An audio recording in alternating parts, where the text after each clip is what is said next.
Alright guys, real quick, this is 22 RE pilot bearing, and if you go rent the tool down from Checker or O'Reilly's, whatever the hell it is anymore, the tool does not fit, and a lot of them do not fit in here. There's a lot of different ways you can do it. This is my method to do this.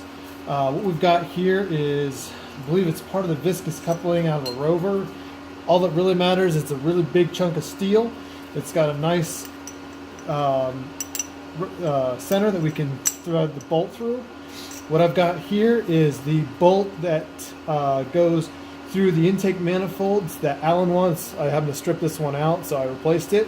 What I did is I ground the edges out just a little bit so that it fits right inside here, but it's still got a good lip inside and makes good purchase.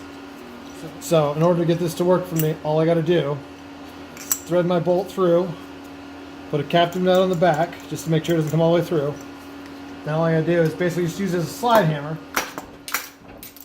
and I get that sucker right out of there. No grease, no mess, no bread, no nothing. Comes right on out. It's the whole thing right out. No sweat. Take it easy, guys. Hope this helps.